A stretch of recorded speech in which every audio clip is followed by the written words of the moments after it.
learn about today, and we will be short and concise and get you on your way very quickly. Let's go ahead and get started.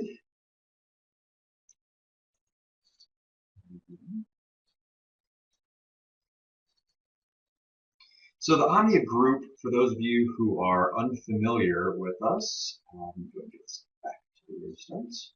Who are unfamiliar with us, we have been in business for over 30 years, and the number one thing that we do is we help to mitigate the cost of hiring and training the wrong candidates. All right. The goal is to improve retention rates through improving the hiring process, as well as developing your current employees to aid in that retention. Our clients range from small mom and pop type of companies all the way up to very large organizations, BT, Farmers Insurance, nationwide companies. Okay, so we are very scalable, and we are able to meet your needs no matter the size. Okay.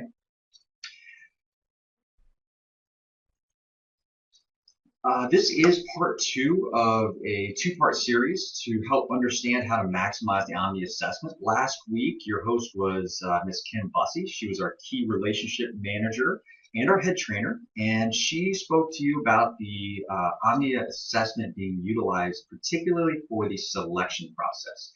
So we will touch a little bit on that selection process today, but our main focus goes beyond that. The main focus for today is going to be to understand what we can do with these assessments once we've taken on that employee. Okay, that's what we're going to be really diving into today. So our Omnia assessment, much more than a selection tool, you've gathered that. What can we do for you? Well, we have the ability to help you with your onboarding and coaching. We work with almost all of our clients on professional development, conflict resolution, leadership initiatives, succession planning, all of these things that I'm sure everyone. Looks like we had a brief connection issue, but it seems like we are all back up and running. So what we're going to be talking about now is the 4 constructs that we assess. If you are new to us or you have not used our assessments before, these are the 4 role-specific behavioral constructs that we assess, and we then can relate to both the pre-employment as well as the professional development piece. They include communication style, whether a person is more of a outgoing, sociable, needs that real interpersonal interface, or are we dealing with someone who is more comfortable with the data and analytics? Okay, are they perhaps maybe skeptical? And this is conveyed through their communication. We can also assess for, and which we do, is assertiveness, a person's ability to not shy away from conflict, to be comfortable with a percentage of their compensation being commission-based, whether or not they like to set goals for themselves, and they are very, what we would call, me goal-oriented.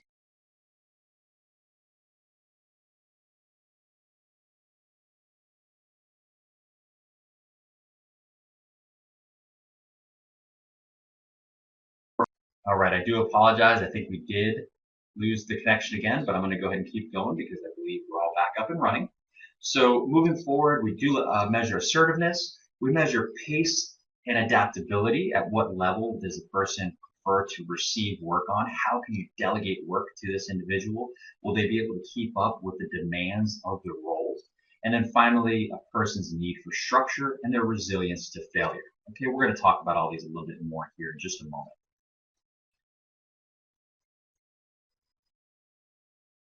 So as you can see there, Carrie did mention, thank you for bearing with us. Seems like our internet is kind of cutting in and out, but it's a quick fix on our end. So I will roll with the punches and we'll go ahead and get through this. The behaviors that we assess are viewable in our graph. Okay, this is a visual representation of those four constructs. The first construct on the far left, columns 1 and 2, and if you are a current client of ours, this is a great refresher for you to make sure that you're reading these reports accurately. Okay, the first construct on the far left is that measure of a person's preference to be assertive. If they receive a very high column 1, as this example has here, they would then in turn have a very low column 2. Those two columns, 1 and 2, are inverses of each other.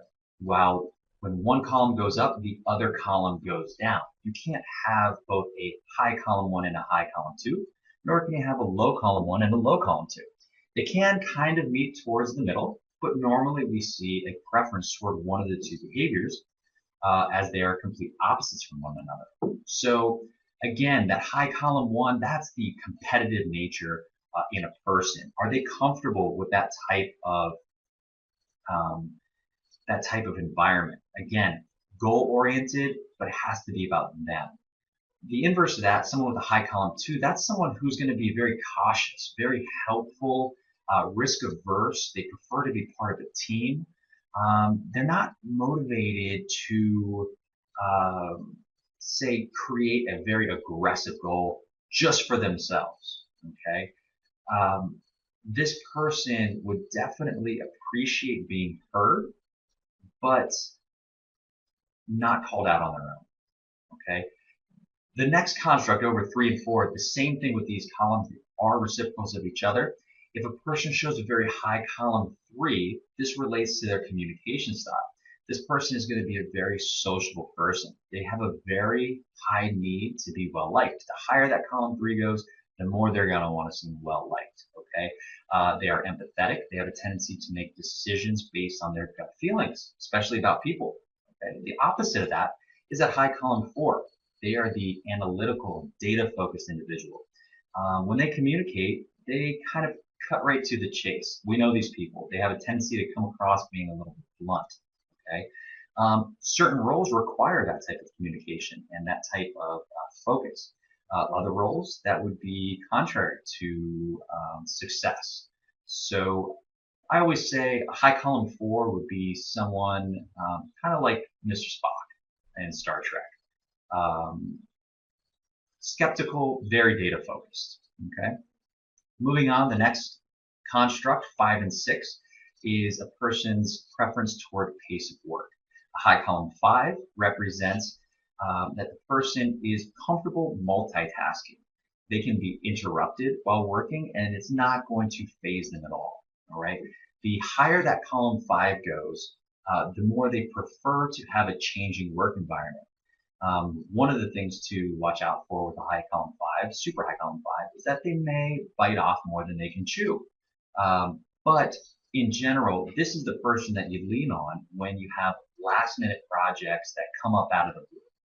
Okay, the high column 6 would not be so comfortable in that type of situation. High column 6s prefer to be more patient and more methodical in their work. They like the longer term projects where they have plenty of time to make sure that the job is being done thoroughly. They also like to apply their own method to the job.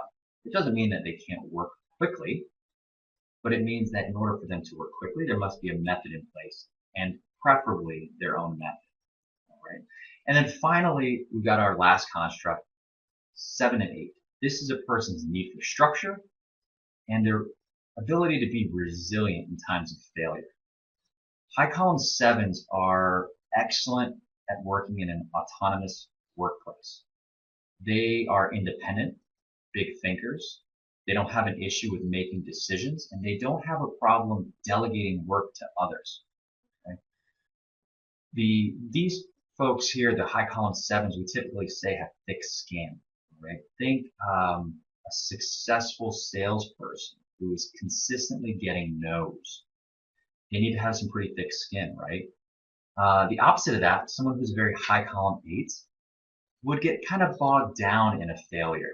But the reason for that isn't low self-esteem or anything like that. We don't assess for that. The reason why is that they have an incredible need to be accurate in their work. These are the detail-focused people. They require structure in their role in order to be accurate. Now, we can all imagine certain roles where that's absolutely necessary. But at the same time, sometimes that might get in the way of other roles. So we're going to help today to identify these behaviors in your current employees, including your management, to find areas of weaknesses and challenges and how to overcome them. Again, if you have any questions as we go through, feel free to comment below and I'll get to them as soon as possible. The very first thing that I want to talk about that you can do to optimize your use of your Omnia assessments is to understand your leadership style. You as either a manager, an onboarding specialist, whatever your role is, if you are in charge of people or projects, you're a leader. And you're dealing with other leaders within your organization. So it's important to be able to identify the different leadership styles that exist in your corporation and know how to improve based on the preferred behaviors of those people. All right? It doesn't always have to be the new employee. It doesn't always have to focus on the new onboard.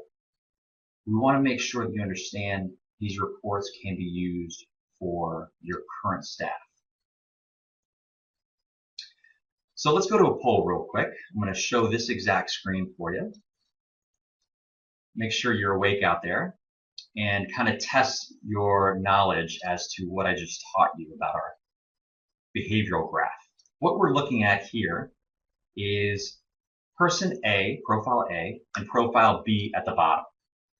And what I want you to share, in your opinion, who, person A or person B at the bottom, is a better leader. Now, the graph at the top is there just for reference in order for you to remember what each one of those columns represents. So column A, I'm sorry, person A, their column 2 is higher than their 1. If you can't remember what that means, just look above and you'll know that that person is more cautious and prefers to be in a helpful environment.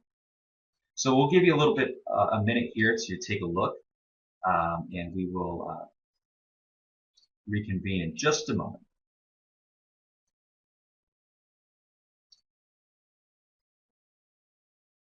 See some people changing their minds, which is good. While you're thinking about this, try to understand or try to think about what actually makes a person successful in the leadership role. Is it that a successful leader will maybe always be successful no matter the role? Or does the role demand a particular type of leader? Think about different examples of leaders. We have CEOs and other corporate executives, operations managers, sales managers. But you could also say a teacher or a mediator or a coach is a leader. So keep that in consideration. Looks like we're about done here. So we have 80% of the folks say that person B would make a better leader than person A. Let's go ahead and take a look at the slides and see what they have to say.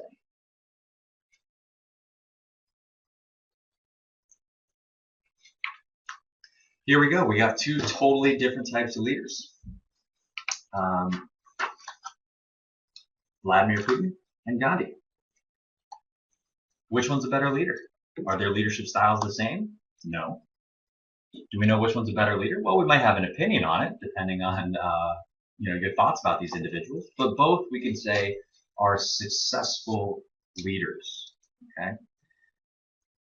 Person A here, their characteristics are what we would call a 2-4-6-8 personality. They're going to be helpful and cautious, prefer to be working in the trenches with the team. They're more analytically focused and objective.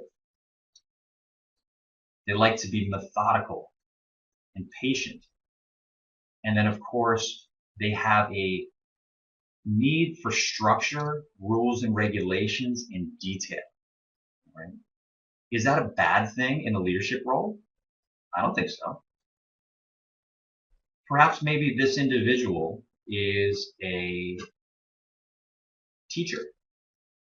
So the need to be working among those who you are leading is vital. You have to be analytical depending on your subject matter.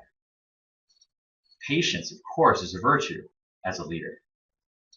And I'm sure we can all think of dozens of roles where the leaders deal with compliance as a large part of their role. So that high column 8 with person A is incredibly important. So only 20% of you said that A is a good leader. Well, let's look at person B. 80% said that person B would be a better leader. This person is assertive. They're competitive. And what that translates to is the ability to take charge and deal with conflict, maybe even deal with the hiring and firing aspects of an organization. A person who's a high column 2 might struggle with that, but the person who's a high column 1 might maybe set goals a little too high, might be a little bit too assertive and come across a little bit too blunt. They're also a 1-3-5-7, which means they're high column 3, makes them a very sociable person. They have a high need to be well liked. Well, of course, you want to be well liked as a leader, but maybe too high of a column 3 could be an issue.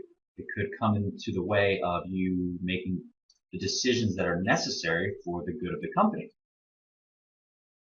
High column 5s working at a fast pace. As a leader, oftentimes we have a tendency to receive information from both ends. Everything rolls down to you, both from the people who are above you and the people who are below you. So you need to be able to adapt and to multitask in order to overcome that. But too high of a column 5, you might skip some of the steps that a more patient leader would not. And then finally, that high column 7, the independence and the ability to delegate work, of course, is vital. Being too much of a big thinker and not paying attention to the details and compliance issues may come to bite you. The high column 8s, though, might struggle with delegating work. Super high column 8 managers, while in some roles it's necessary that we have those people, they typically micromanage. So the moral of the story here is that it's a person's innate preferred behaviors that are reflected in their Omnia results dictate whether or not they're going to be a match for that leadership environment. Okay? Looking forward at these two gentlemen,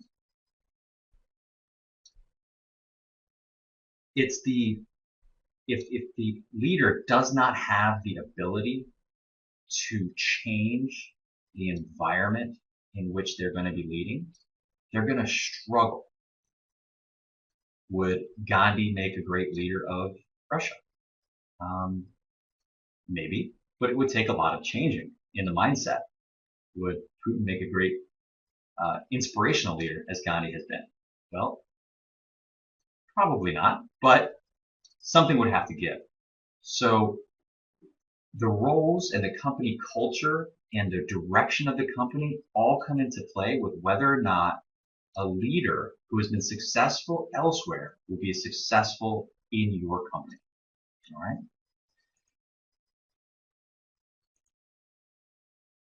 Now that you are an Omnia client, or if you're thinking about being an Omnia client, this is the first of the reports that I would say is a must access. Our leadership style report identifies those traits that we just covered. It creates an action plan, both for the leader themselves to view, but also for perhaps maybe other executives to help develop that leader. These leadership style reports, which I'll touch on a little bit later, can also be given to your current employees to help identify who in the group has the potential for this next upcoming succession plan. Okay. So, enough about the management, enough about the leaders.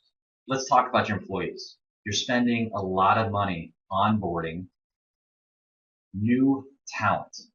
You've spent the time to interview them, to run selection reports on them, whether it's the full Omnia reports or our target reports, and they're yours. They're here. Are you just going to throw away the selection report that you have? I hope not, because we have included a lot of resources in these reports that can be used for continuous onboarding and training of that new employee. The full potential of the report, the full reports are about 17 pages long, full of information. Our target reports, they're about 8 to 9 pages long. If you're only using these reports to determine whether or not to bring someone on, you're getting only about 50% of your return on investment. Use the selection reports as a launching platform for your training. I would highly suggest that you pass these reports on to your training managers and your department heads to really help them understand who it is that you're placing into the role in their department. Inside of these reports, we include developmental insights, motivation factors. You need to read it and you need to use it. The information is critical when you're onboarding these new employees. You can understand their strengths and their challenges. It'll help you pair these incoming employees with maybe a proper mentor. And it'll also allow your training managers to adjust their coaching style that helps them set up for success. You're provided with motivation advice in these, as you can see here in this example. People are motivated based off of their level of assertiveness and their communication style. If you have a person who has a high column 3, and that means that they are very sociable and have a need to be well liked, take that into the training and understand that that person, when you are motivating them or praising them, they like public praise. Don't keep it a secret. Blast out the company-wide email and praise them for the good work that they've done. But if you have, say, a person who the job requires a high column 4, that analytical and detail-oriented person, that person is demotivated by public praise. They don't want to be called out to the group. And if you did, it wouldn't be good. The high column 4s, they like private praise. Pull them into the office, say they've been doing a great job and that you appreciate the work that they've been doing, and move on. Okay, so that's just a little bit of insight that you would get on this one topic. Now again, about 17, 18 pages in our full reports, 8 to 9 pages in our target reports. All of this information, it's in there. It's what you're doing already with your selection reports. Depending on whether you use the target selection reports or full selection reports, you may request certain objective insight into particular skills depending on the role. Also inside of these reports, you will get that information. The bottom line is, go beyond the first 2 pages of the report. Yes, you get the information that you need for onboarding right there in the first 2 pages. The other pages of the report, that is the #1 way to maximize what your company has spent on bringing on the Omnia, using the Omnia in the onboarding process. Okay. So, what else can you do? You have a current staff. You've brought on new employees. They are in month 3, month 4. You have some people who have been there for years. You have others that have been there just for a couple of months. These are your non-management individuals, the people who really make the machine work, so to speak. We have an entire suite of professional development and retention reports that you now have access to. Doesn't matter if you're just currently using the selection reports. We can, with a quick talk with our client advisors, and at no extra cost, just through the use of your normal profile uses, you can run these professional development and retention reports on your current staff. we're going to go to a poll. All right. Sales versus service. This is tales old as time. This is where a lot of conflict happens. In just a second, we're going to bounce over to a poll, and we're going to use these same two people, person A and person B. Now, these two individuals, we're going to imagine, are your current employees. You've spent a lot of money hiring them, training them, and retaining them. And now you're looking at ways to improve and maximize their performance. All right, so let's go ahead and head over to the polls. What I'm asking for you, looking at person A, are they a typical sales pattern or are they a typical service pattern? And looking at person B, are they your typical sales pattern or are they your typical service pattern? As you complete this, go ahead and utilize the graph at the top, which is, again, just an example, so that way you can remember which columns relate to which behaviors.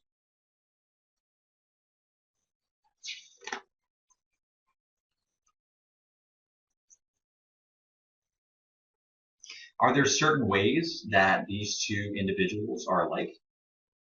There are. Are there certain ways that these two individuals are different? Absolutely. It's very, very clear. Give you just another second here. Looks like everyone has a pretty clear idea on which one's which. It wasn't meant to stump you.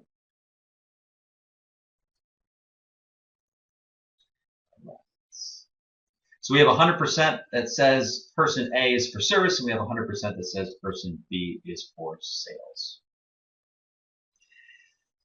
In all of our teams, and I'm sure in all of your teams, people who get it right every time. And we also have people who struggle. Utilizing this suite of professional development reports can now allow you to understand and nurture those individual strengths and those challenges. I'm sorry, not nurture the challenges, overcome those challenges. Let's dive into this person A. Everyone said that this is a service person, and congratulations, you're absolutely correct. They're a service person largely because of their 2-4-6-8 pattern. 90% of the people who are in contact with your clients and dealing with their struggles, their needs, should follow a service style pattern. It doesn't mean that the proportions are the same for every service position, but we typically see a pattern of a 2-4-6-8. There are strengths and challenges to both sales and service, and typically those two patterns are completely different from each other. That high 2, again, supportive nature, teamwork. They want to help. High 4, they're going to focus on the data and the details. They're going to make sure that what that customer needs is met. The 6, they're methodical, they're patient. When you're dealing with problems, that 6, that's what you're looking for. That 8 is that attention to detail, ability to follow the rules and regulations and work within the boundaries of that position. Okay?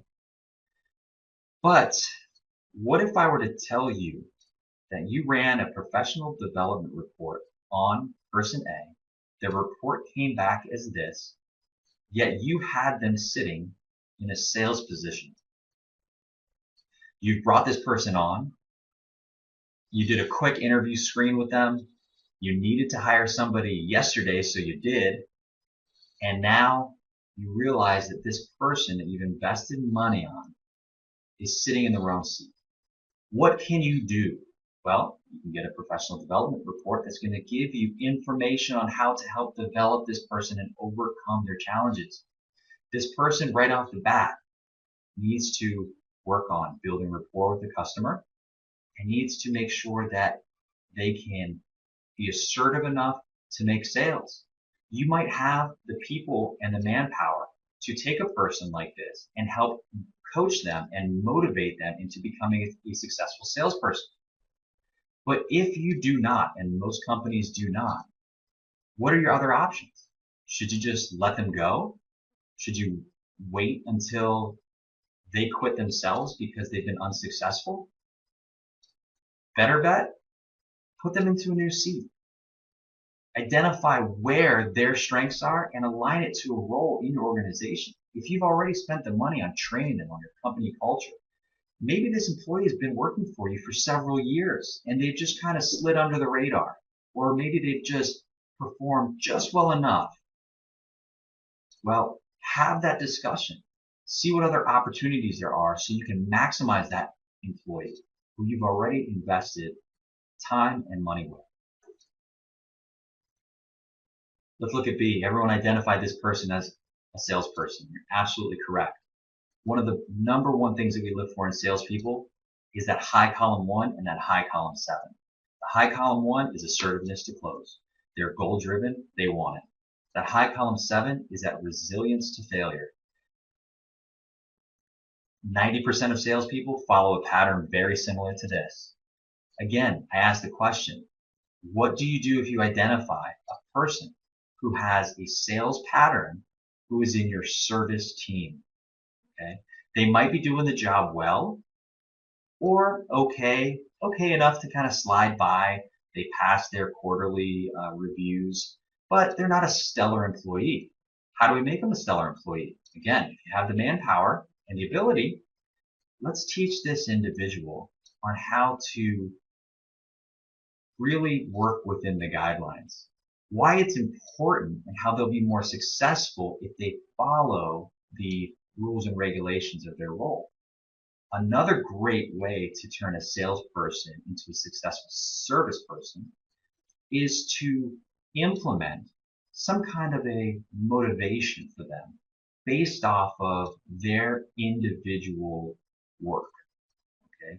So make sure you have an initiative in place for this individual that rewards them and satisfies that high column 1 need. Again, if you don't have that ability to change the environment for this person, or if it just doesn't make sense, think about maybe changing this person's seat on your corporate bus. They might be much more satisfied and a much better performer in a sales role. Again, using these professional development reports, it's going to help you identify this and build stronger teams.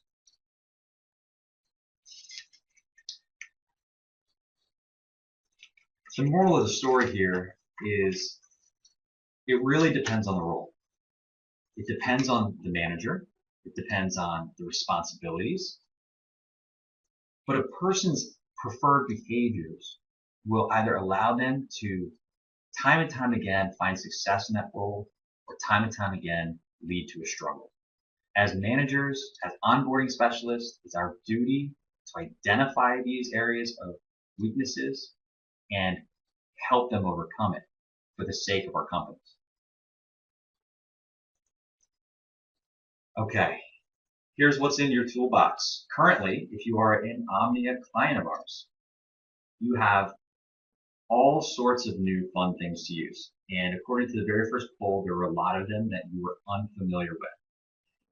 If something on here excites you and you want more information, please make sure you email me right after the webinar today, and I'll be happy to send you detailed information on that particular report.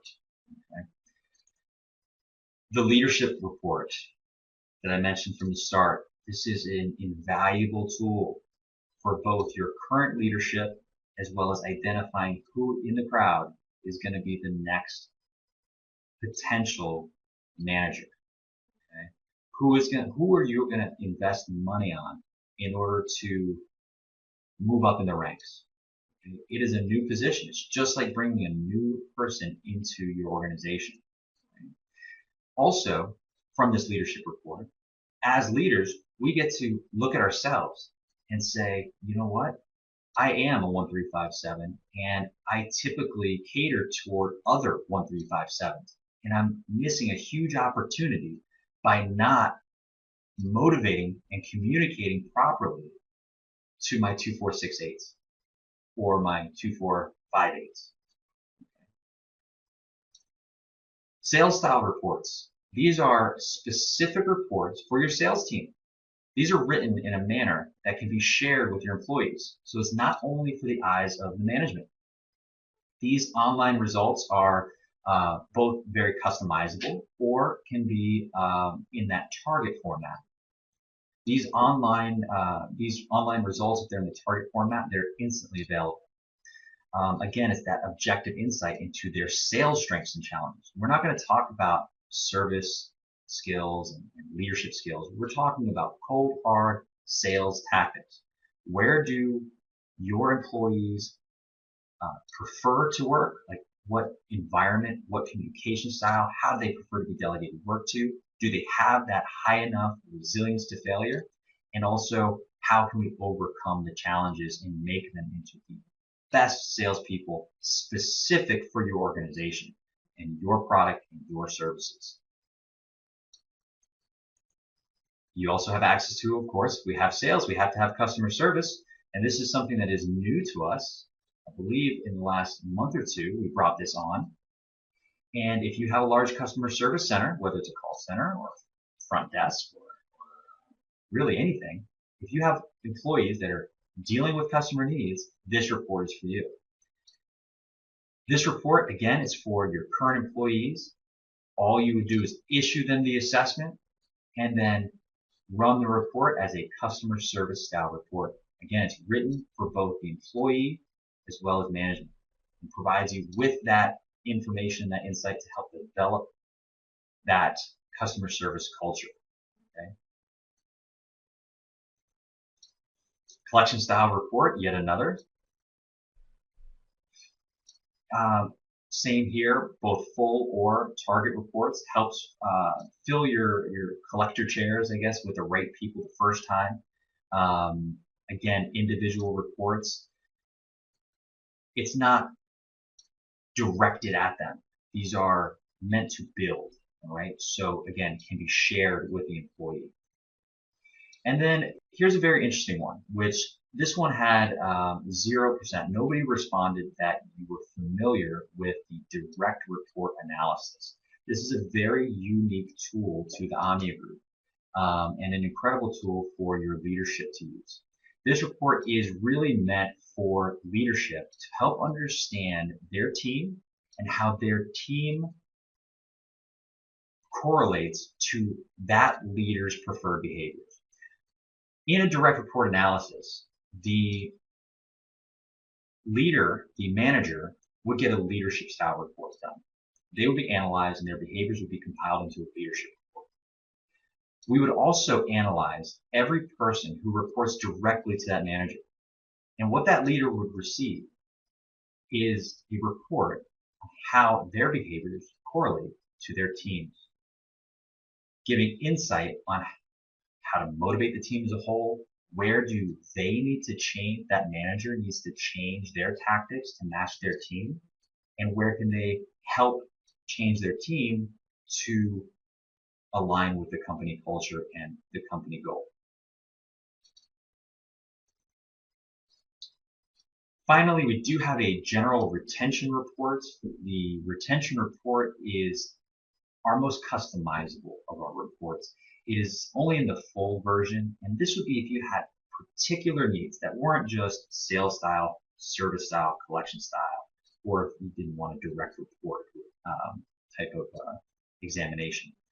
These are meant for you to get the exact feedback that you'd like, and it does include the hand analyzed review or synopsis from our in-house analysts. The turnaround time on this takes a little bit longer because of the customization, and from the time that you select for the report to be issued, it does take around 3 hours. But it is that deeper dive into the specific need that you're looking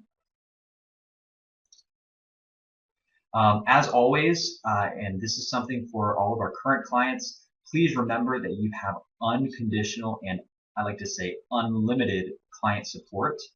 These are client advisors. Here's a few of them. Take a look at them. You've probably met a couple on the phone.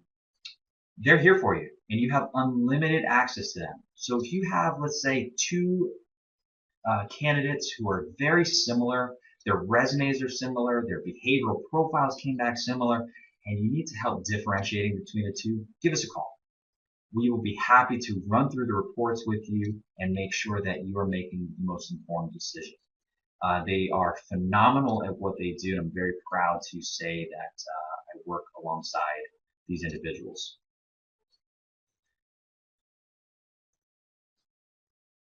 The moral of the story that I want you to walk away with today is that your assessments can be used for so much more than the pre-employment screening. Use it to help build your people. We all know Zig Ziglar. If you don't build you don't build a business, you build people, and then people build a business. It's so true. You have current staff. You have new employees coming in. Understand these people. Maximize what these individuals can do for your company. And now, as clients, or as prospective clients, you have the ability to do that.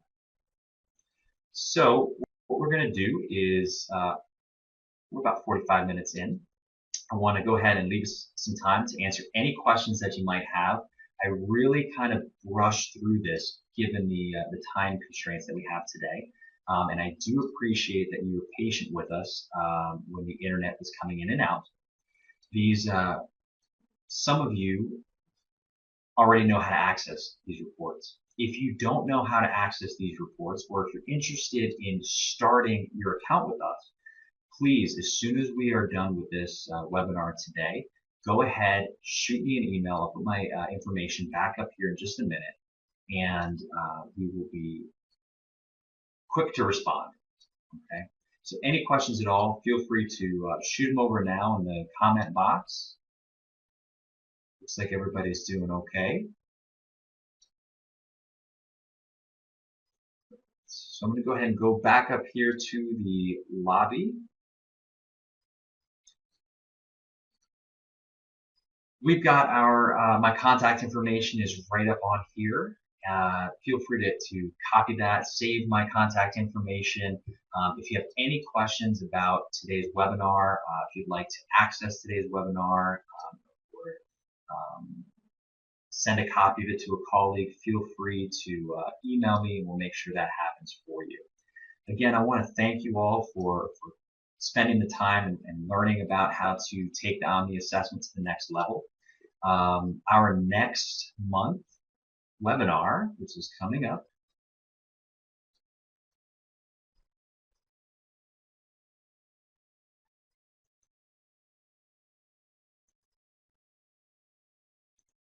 I thought we had it up on here. I believe the next one is dealing with conflict with your employees. So how to handle conflict with your employees. I will make sure and check on that and make sure that we have that posted online for you. But please join us again for our next conference, next webinar next month. And it was a pleasure speaking with you all today. I'm going to leave here with my contact information on the screen. And I look forward to speaking with each of you again in the future.